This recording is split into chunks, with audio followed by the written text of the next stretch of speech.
Welcome to the Mixing Room. I'm Trent. I'm Daniel. And today is the start of Season 3 of the Mixing Room. It is summertime. It is warm outside. We've updated our set behind us. Take a look. To reflect the summer stuff. Some beachy, summery vibes up here in the Mixing Room. We've got some lights that are kind of the summer version of, I guess, like Christmas lights or something. Yeah. They look it's like Tiki meets Santa Claus. Yeah, they're like multicolored, like string lights. We love them. We've got some seashells, some margaritas.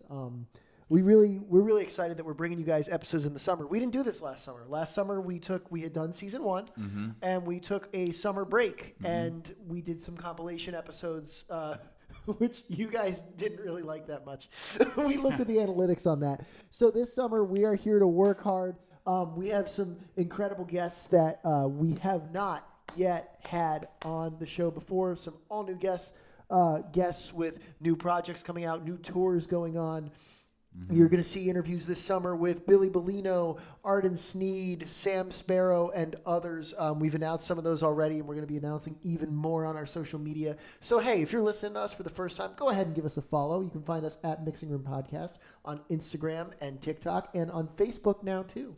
Yeah, Facebook, absolutely. that's a new one. It is a new one. We are kicking things off very strong with one of the most successful groups that we've had on the show.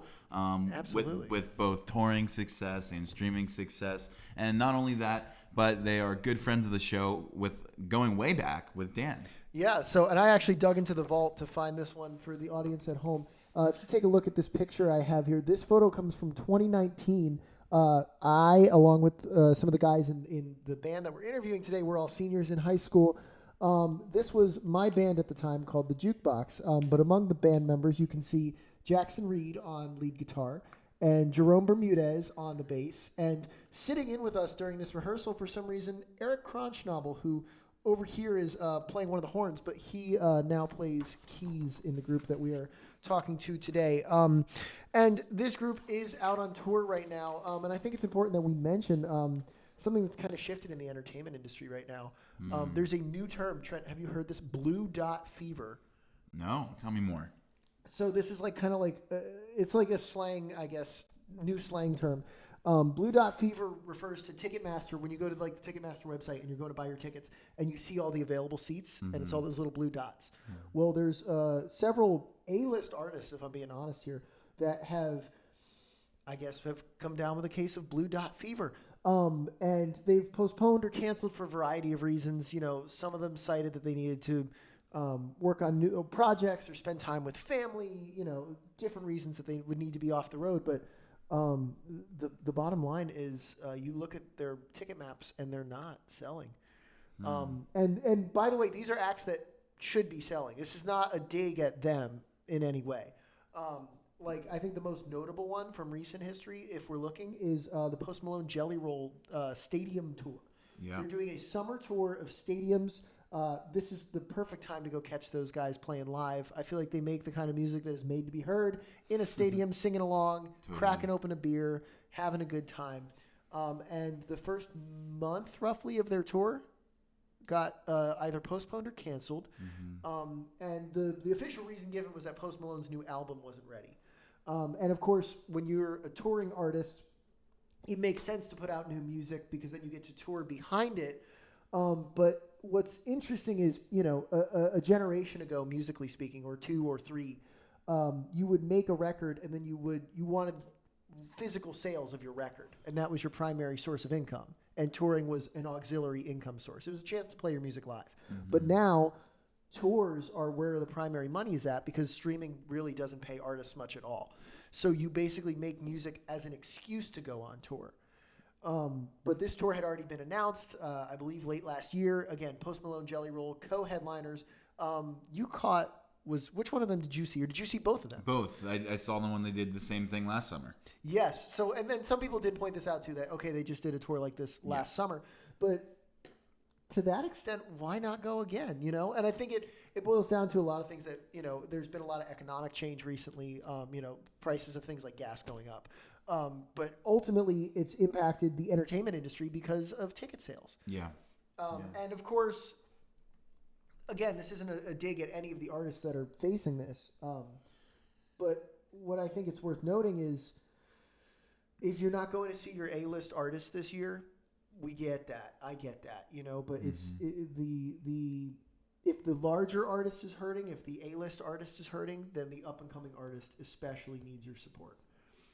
So if there's anybody out there that you want to see live, especially if they're an up-and-coming artist, especially if they're an up-and-coming artist that's been on this show, that's going out on tour and coming to a city near you, if you can make it work this summer, this fall, go out and see your up-and-coming artists because they really depend on that money. And a lot of them have day jobs. The majority of the people we interview on the show have day jobs or they're still in school. And that little bit of money that they see from that ticket and the ability that they get, the opportunity that they get to play those songs for you, that goes a long way for them. I mean, I don't mean to get all on my soapbox on this, but I think it's important. Yeah, absolutely. I think you covered all of it very well there. And certainly one of those incredible touring groups is today's guests. Okay, well then I know we got to get into today's show because we do have a very jam-packed show for you today. And today's artist, as you pointed out, Trent, today's artist is out on tour right now. They are currently coming to a city near you on the Talk It Out tour. They are promoting their latest EP, Insomnia, which dropped on March 6th. Ladies and gentlemen, without further ado, please welcome to the mixing room, Harvey Street. Well, all right. Hello, Harvey Street fellas. Welcome to the mixing room. What's up, guys? Thank you. All right. Our audience at home should know that Jackson and Jerome are at the table with us. However, the rest of the band, they're over there on the couch, and they're ready to jump in at a moment's notice. And they just might be doing that. And we'll see. Maybe as the episode goes on, we might lose Trent and I don't know. We might end up with a whole band. We might go get dinner, have a drink, come back. We'll see. But we've already been having such great conversation. We got to get into some of this stuff, though, because we've got pages and pages here. We've got fan questions. We've got a trivia segment to test your knowledge of your own band and the bands that you guys play with. So I think Dan might have a little crush because he's never come up with this many questions for anyone ever. usually it's like a page front. Well, what an honor. Truly, what an honor. Yeah. I'm excited to get into today's heated debate. All right, let's start easy. This is where we usually start with your childhood, like your earliest memories of music and how music maybe played a role in your adolescence, elementary, middle school lives. Yeah. I mean, Yeah, because I don't know yours. I remember yours.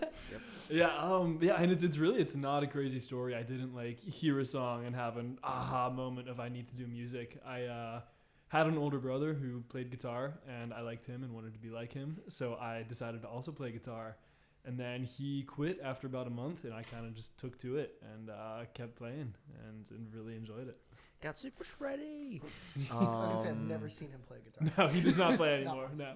No, for me, I kind of started out, it's always just been around me. Like my dad, he played a lot of guitar growing up. He would play guitar, he would keep my brother and I still, and then he'd feed us oatmeal, while he did that. And, as I was growing up, he taught me a little bit here and there. But I started taking a lot of private lessons for a lot of different instruments, like piano, violin, guitar, drums even. I did that for, a couple of months, and then I sprained my ankle, or, rather fractured it. And then, it just, I'm not going to get into it, but... Violin-related injury? What? Was it a violin-related No, it was a basketball-related injury, Wait. Sports. Remember? Immaculata or Duke? Yeah, no, Immaculata. When did you get injured? You don't remember? No. Damn, We this were was 12. This was tryouts, He was the star player. and I sprained. No, Jackson. I was the starting point guard. This was not a great eighth thing. grade. This was eighth grade, and this was tryouts, or maybe it was later in the year. But I remember chipping or fracturing my ankle, having to wear a boot, and that was the pinnacle of my peak of playing drums, and being super interested in that. And then I was like, "Fuck, can I?" Yeah, you can curse. Okay, cool.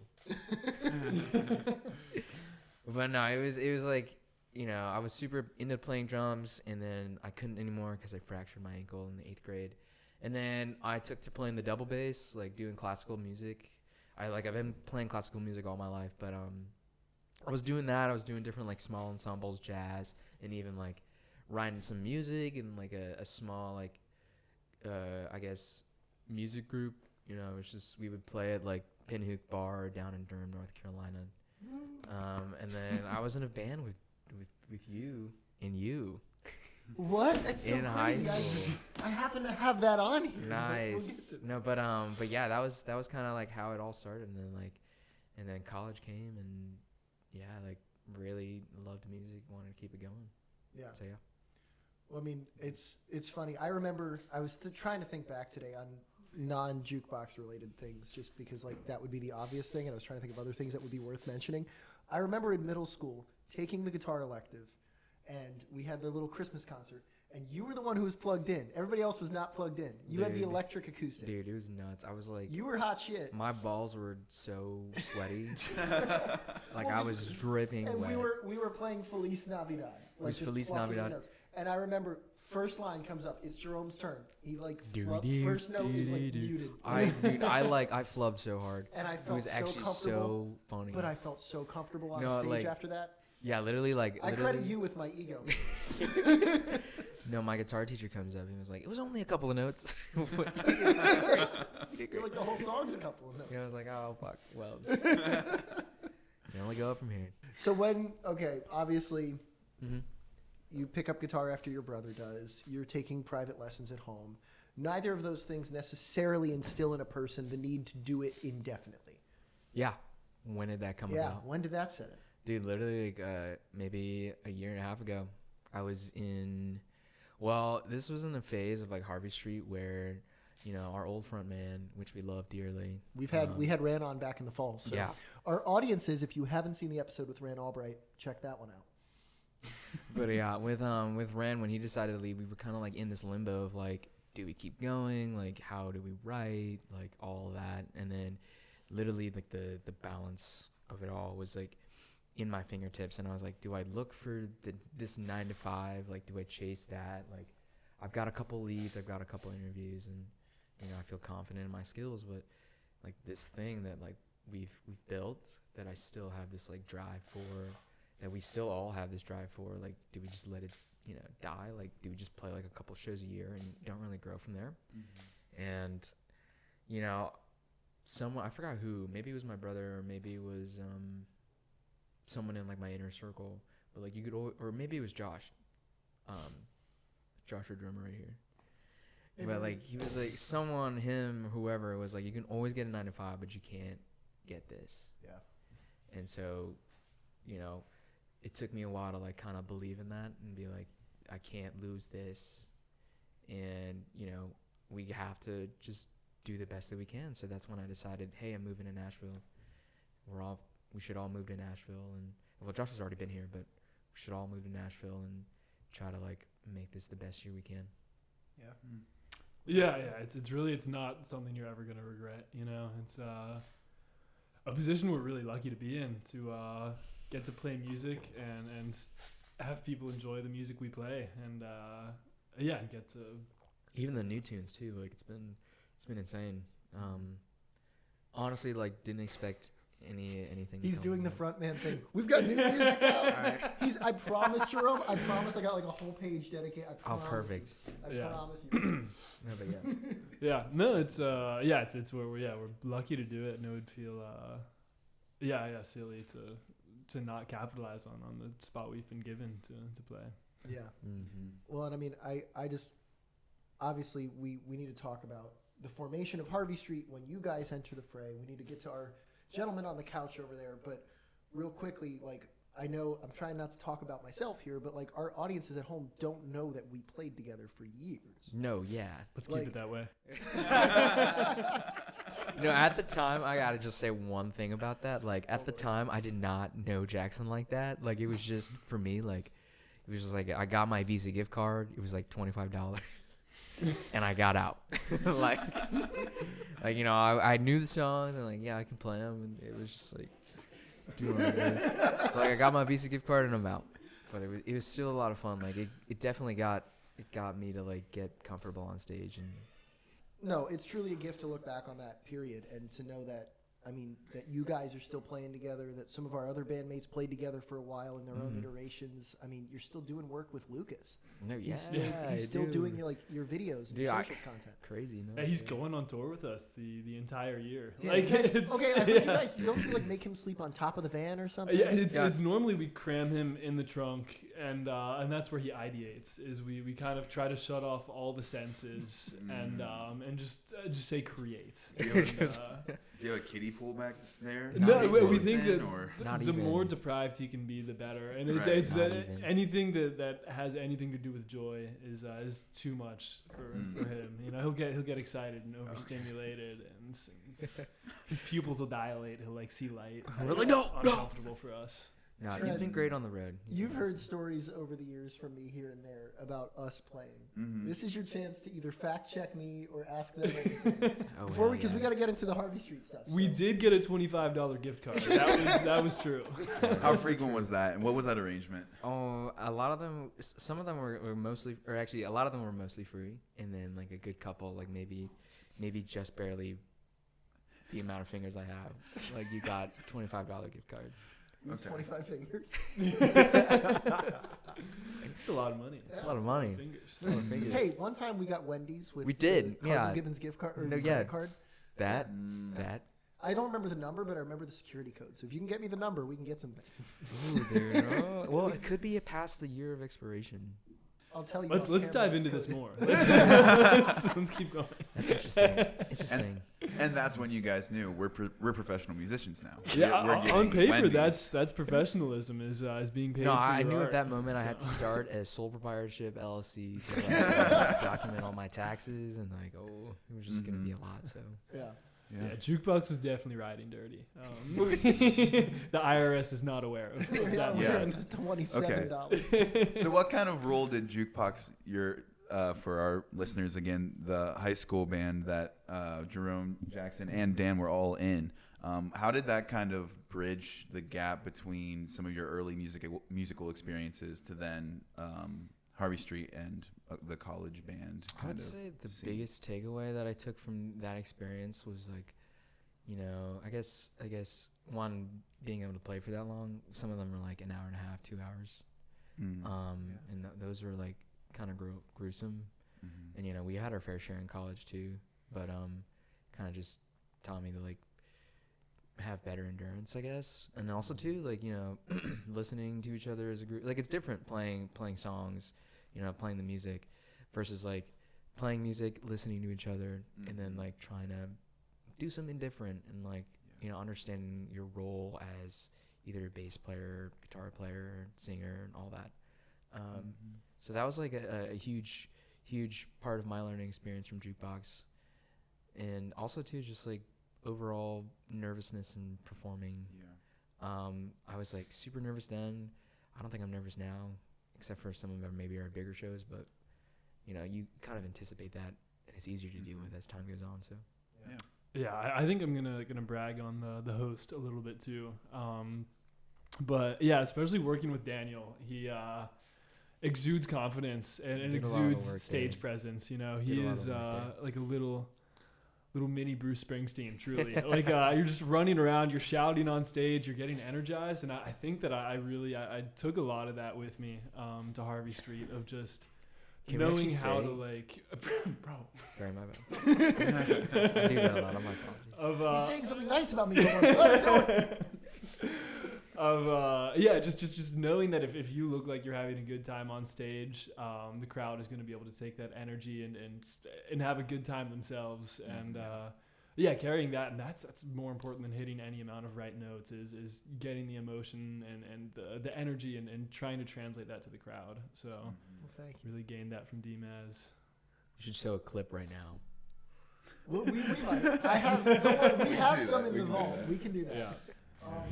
Done wrong, perhaps right now you'll be filled with regret just listening to this song. Goodbye, take good care. Maybe someday I'll see you somewhere, and maybe then, if your love is there, I'll be I'll say that. I mean, you guys were such professionals, and I really was not.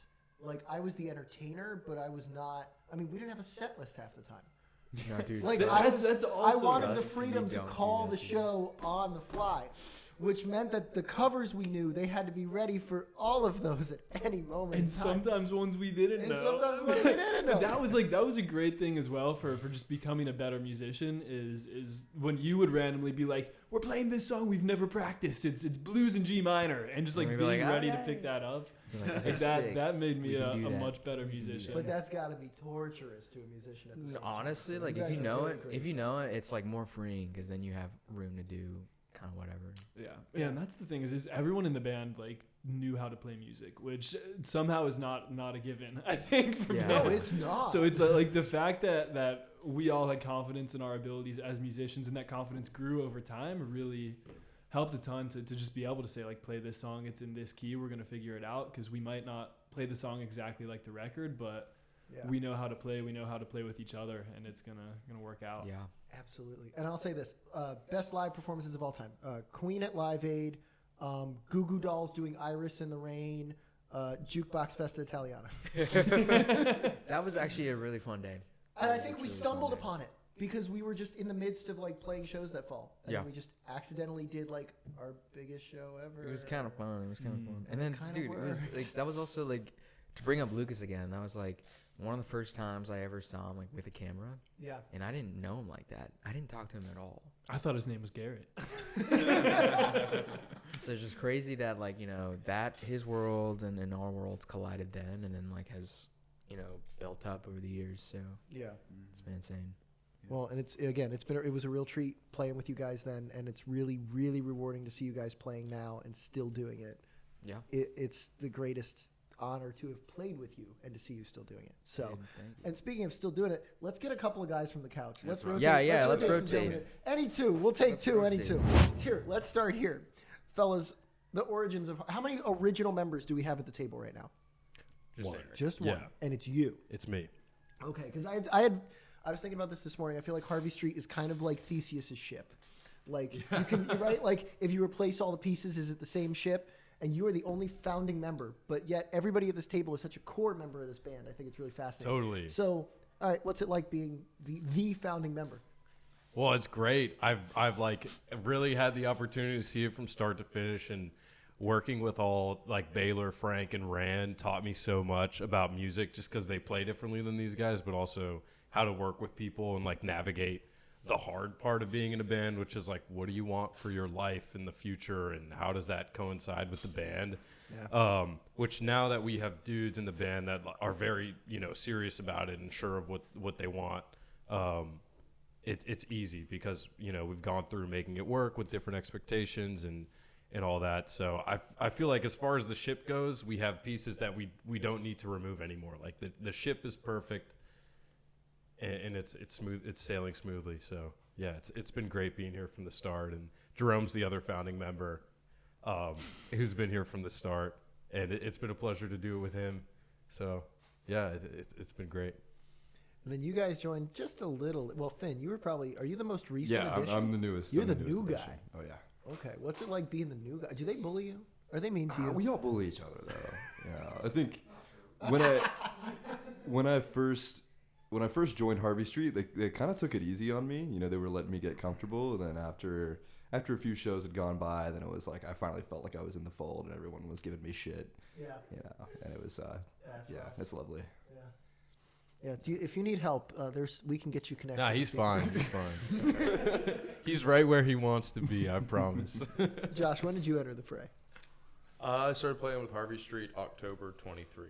Okay, so that's been 2.5 full years then, easily. Right? Yeah, somewhere in there. Yeah. And I joined in March of last year. You joined in March of 25, and you were a founding member, which puts you when? When did this band officially? I think it was like 2022. Maybe we started practicing in 2021, but like somewhere in that range. Yeah, Okay. we started up in Frank's studio. Shout out Frank. We love you, Frank. Frank. My bad.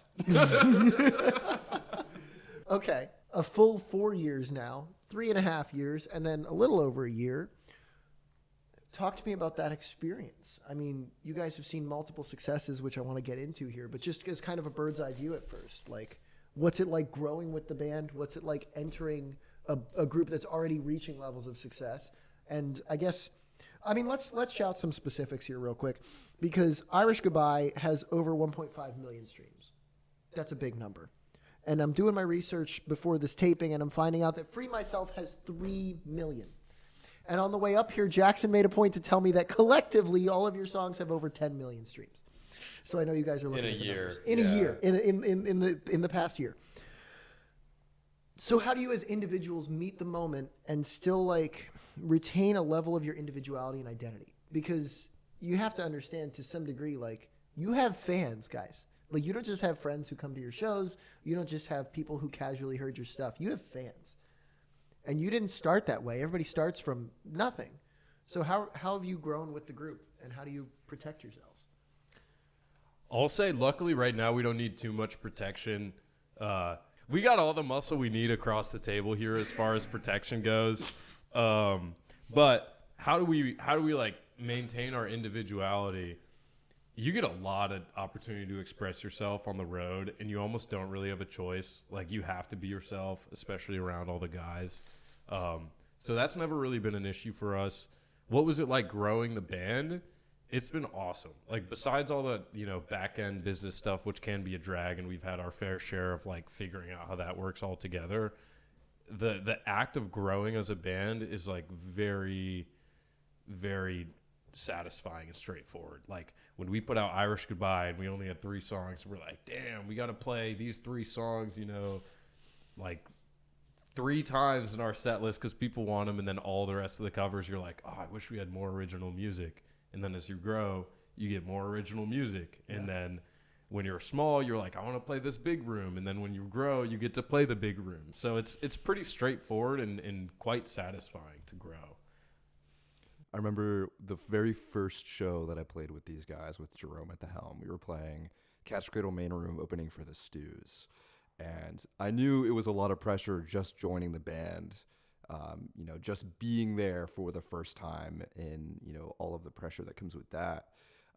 And then just like seeing this crowd of people, the biggest crowd I'd ever played for by far, with these guys that, some of which I knew pretty well. I didn't know Jerome and Eric super well. Like, I just remember I was scared shitless, but we got up and, Jerome took the reins for the first time, and it was just electric, just like everything kind of came together in that moment. And, we played a hell of a show. And afterwards it was like, just feeling like you're on top of the world.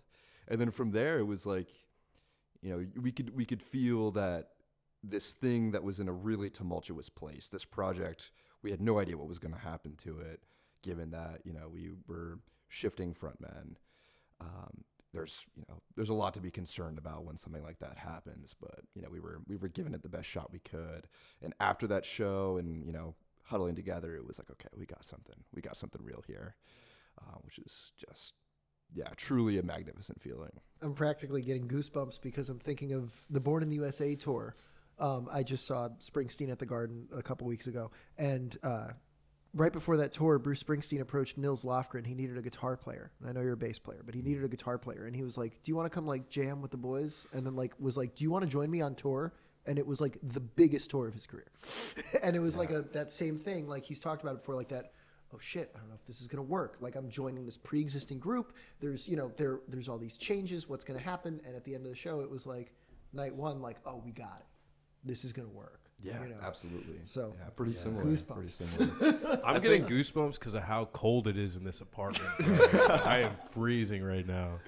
Oh, I'm sorry. Am I not hot enough for you? I may need to huddle up here. Go ahead, Josh. Yeah, I don't know if I can follow that up exactly, but I was going to say I think we have pretty complementary skill sets and personalities, so that allows us to grow together that much more easily. Like, we don't have anybody vying to effectively do the same thing of what they naturally gravitate towards. So I think that works musically and interpersonally, and then with the business as well. And all of those together, you can maintain some individuality, but like work on it as a collective and understand the role that you play in the group. And I think we do a good job of like people understand the bigger picture here for the most part, and we can like develop a strong vision for where we want to go with it. And like when you start with anything with the goal in mind, then you can, take steps to knock that out. So we do that together, and then everyone kind of knows how they fit into that. And then we get our time off, and we can all go fuck off and do whatever we want. And all right, favorite fuck off activities other than literally fucking off. Skiing. Skiing's huge. Gotta get some skiing in, and then I mean, just obvious, I guess. But I go to a ton of shows. Like whenever I've got a chance to get away, like that's kind of the go-to activity there. Yeah, same here. I love snowboarding. Love going to shows. I went cliff jumping the other day. It was a ton of fun. I'd be scared shitless. Yeah, I mean it's scary. Do you guys go together, like skiing, snowboarding, that type of stuff? We have before. I don't think we do it as much as we will moving forward. Like I think that's going to become a pretty regular thing for us once we can kind of get our vacation schedules on the same page. Yeah. You know, being on the road but having some days off, like especially in the wintertime, perfect. Yeah. We'd love to make that happen. Eric, what do you do? If I have time off, I'm most always just gonna go hang out with my girlfriend. But like, what do I like to do for fun in my time off? Other than that, I like to hike a lot. Big outdoors guy and like animal dude. So that's what I'm into. You're an animal. You could say that. Okay, I think the couch is getting antsy over there. So why don't we bring Jackson and Jerome back? Trent, come on back. We'll bring you back over into the fold. Okay. So I want to talk a little bit. We talked about the formation of the band and some of the growth with the other guys, but I want to hear what you guys think about that a little bit. Tell me a little bit about when you joined the band, and how you guys have experienced that growth as part of that as well. Yeah. Oh yeah. Yeah, you started it, man. But no, so yeah, basically the band got the offer to go on tour, and some of the guys were pretty settled in their lives and not quite ready to make the jump to being full-time and touring and all that stuff. And Jerome and I knew each other from the Jukebox in high school, our band with Daniel. So yeah, so he knew that I could play guitar and that I kind of knew what I was doing. And they brought me aboard, and I happened to know a drummer, and I'll let him speak to how he got looped into that. Yeah, Jackson and I pretty much joined around the same time. He had a couple sweet shows that I missed out on, which was like right before, like when we were talking about me joining. And so like that helped sell it for sure. And I was like, okay, we got to get on board. My first show, we played a Halloween situation that evidently got oversold by a few thousand tickets. It was a private event, and it was just a sea of people to play to. It was my first show in Harvey Street. I couldn't believe it.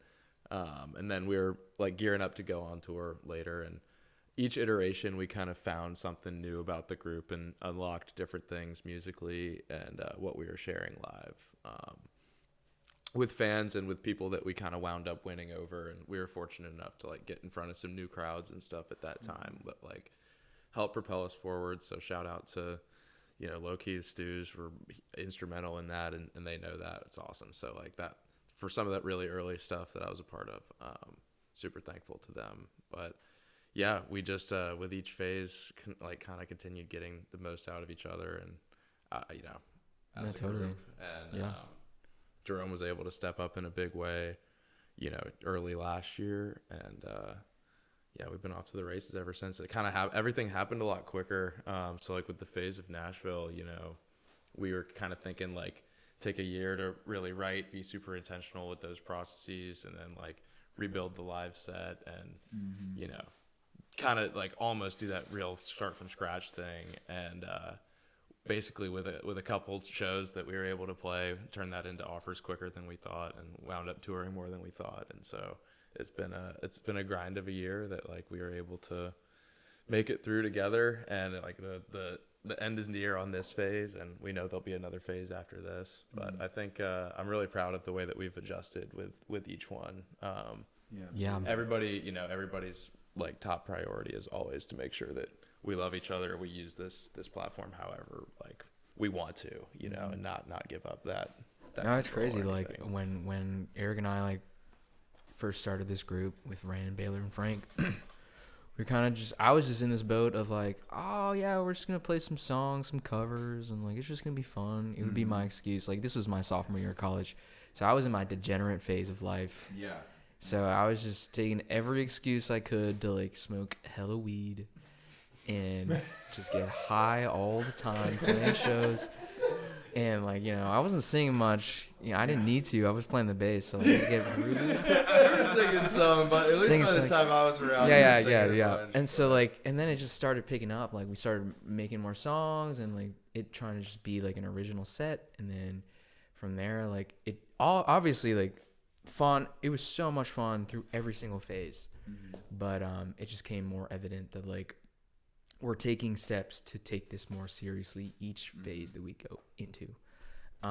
That has just always been the thing, and like trying to grow from there. And so literally like I can't express this enough, but like these guys, the new guy, like, you know, Josh, Jackson, Finn, like they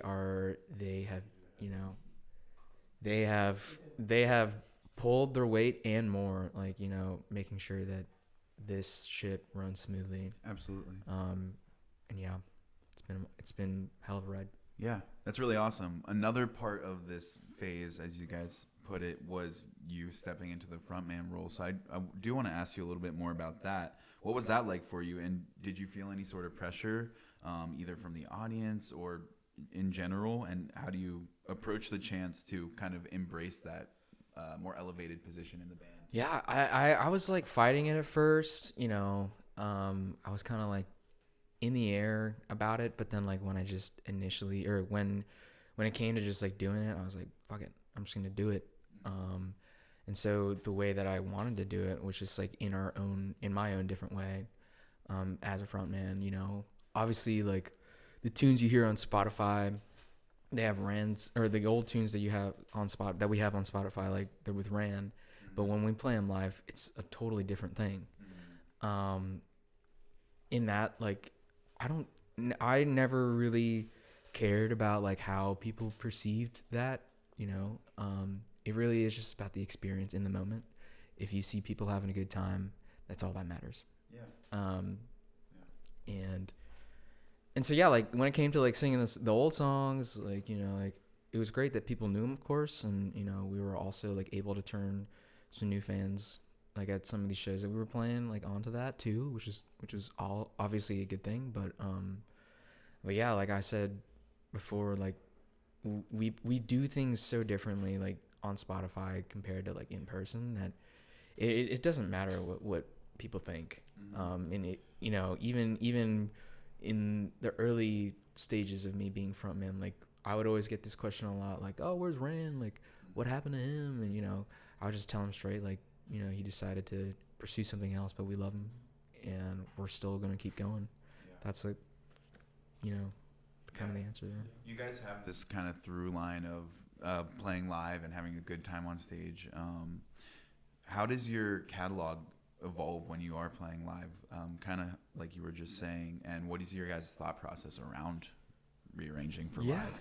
It's and it's cool because we get to play these songs, and for me, I was a fan of the band before I was in the band, you know, so we definitely make it our own thing, you know. We've evolved a lot, but yeah, we were given, Josh and I walked into some good bones when we joined this band, you know, and so much credit to Baylor and Frank and Rand for and of course the original members here, Eric and Jerome, for writing some great songs. And yeah, I feel honored to get to play some of Baylor's riffs and put my own style to it. So it's big for us to sort of make it our own and to make sure that the experience that people are getting every time is the genuine Harvey Street experience. Yeah, it's neat to find a neat balance of making it our own and still paying homage to what the fans know on Spotify, and yeah, and to the old members who put in a lot of effort to making this what it is. Mm-hmm.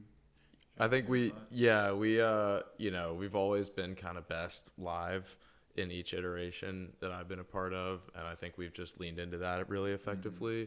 And like we've realized that, you know, basically one of our biggest goals is to keep people engaged, and you don't want to give any opportunity for people to look on their phone or start talking to somebody next to them. And if you can, you know, keep it interesting and engaging the entire time, then that's going to like put on a better show. And we wind up enjoying that more too, and helps the time pass and all that stuff. Mm-hmm. So it's like, I'm super proud of the way that we've like been able to transition from one song to another, whether it be like fully a jam instrumental thing or just kind of smart changes.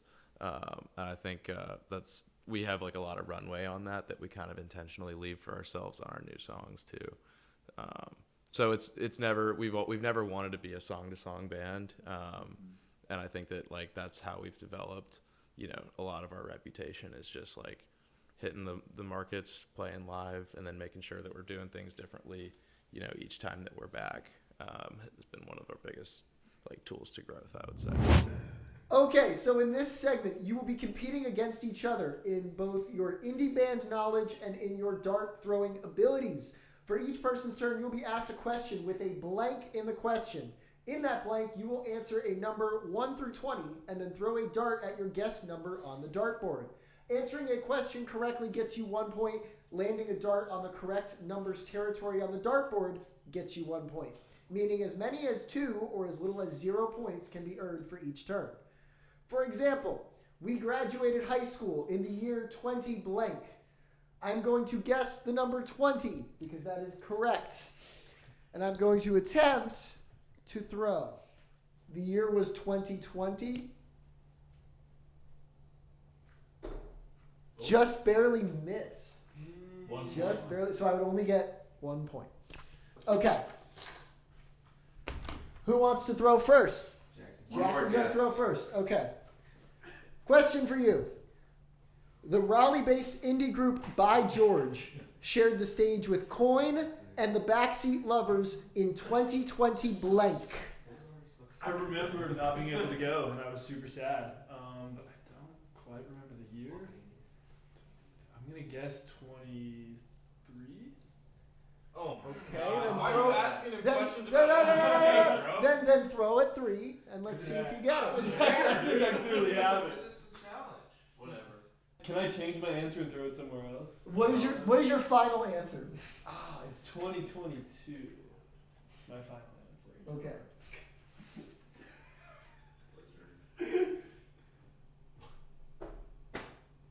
You missed, but you get 1 point. That was the correct answer. Yeah! Here we go. All right, Jerome is stepping up to the plate. How are we feeling about this? I'm feeling pretty. I don't know if I'm gonna make it on the board. We'll see. Okay. Well, here's your question. Harvey Street is a pretty successful group. Your most streamed single has over 3 million streams, and even your least streamed single has over blank 100,000. I'm gonna say blank 100,000. I'm gonna say 100. Let's see you throw. Here we go. Are we counting this? Jerome has 100,000 points. The correct answer was actually 200,000. Jerome is at 0 points and Jackson is at 1. What song is that? I don't know. I don't remember. Are we counting the storage room session? Oh! We're counting whatever. We're not. I don't think we are. That's my favorite one. Okay, Eric, you've seen 2 throws so far. How you feel?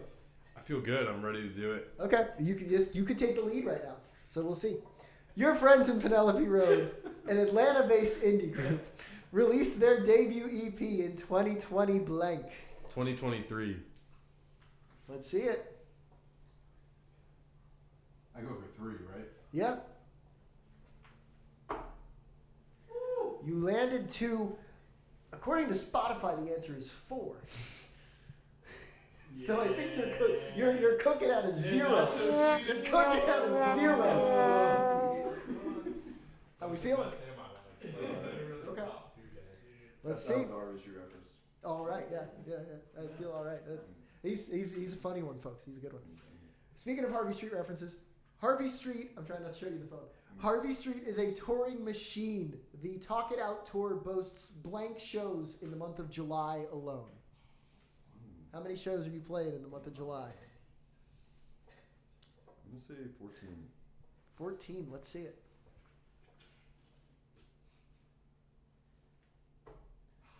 Just barely missing 14, and unfortunately the correct answer is 12.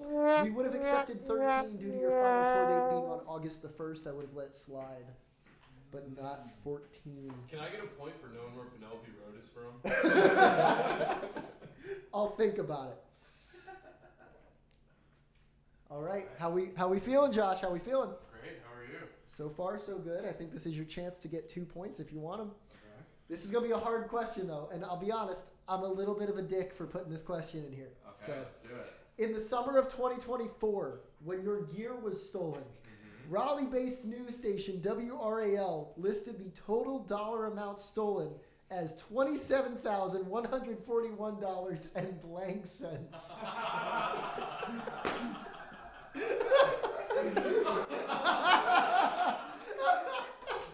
38. Well, the options are 1 through 20. 19. All right, let's see it.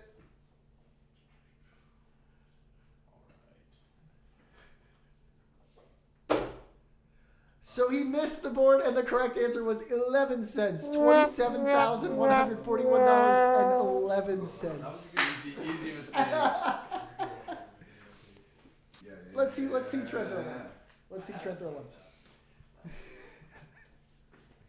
Okay, this would be a great question for a Harvey Street band member. So I'm so glad we have you throwing this. Well, someone else could answer this one. Now, well, I'll let you. You can phone a friend if you want, but only Sure. one friend, not 5. Okay. Harvey Street is known to pack out a place like the Lincoln Theater back home in Raleigh. At capacity, the Lincoln Theater holds blank 100 people. Who knows? How many 100 people? Probably all of us. You get to pick one of them. Phone a friend. Jerome, you're giving me an answer here.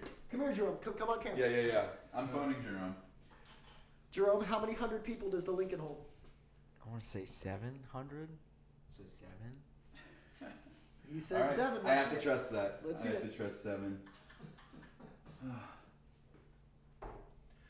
You missed 7, and unfortunately, the correct answer was 900. According to Google, there are 750 assigned seats plus 150 in standing room, or vice versa. Actually, that is Really? Yeah, that is true. 750 plus Moving around 150. Other shows that are on that list, and they call it 900. Yeah. All right. I had this one as a tiebreaker, but I don't even know who is anybody even winning right now.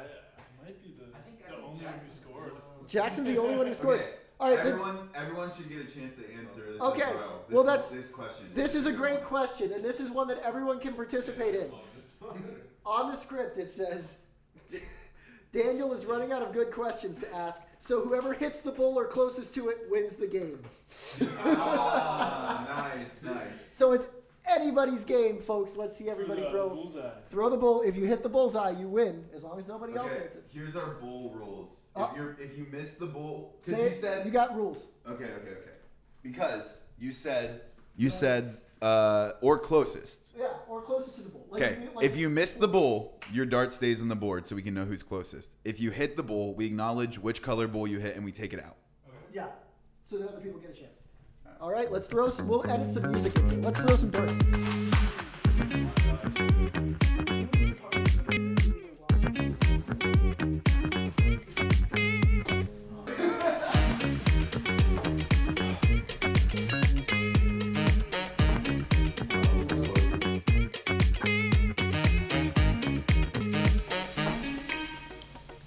So I wasn't even in the game.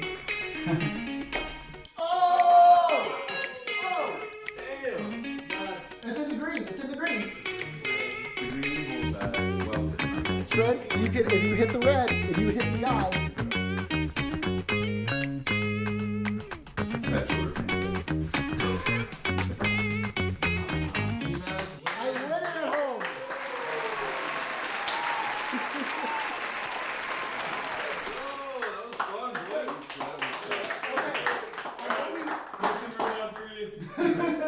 Okay, wait, no, here, get over. Mixing room on 3. 1, 2, 3. Mixing room.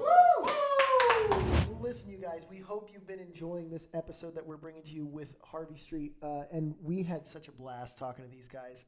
Like we said earlier, I've known them. I mean, you've known them for a few years now. Yeah, I've known them yeah. for, God, almost a decade, Trent. Yeah. So we've just had so much fun talking to them that we had no choice. We had to make today's show a 2-parter. So stay tuned because we're going to be bringing you part 2 of our conversation with them. So follow our social media. You can find those pages at the link in the description of this episode. You can find the social media pages for Harvey Street. We appreciate your support, and we ask that you stay tuned next week for part 2 of our conversation with Harvey Street.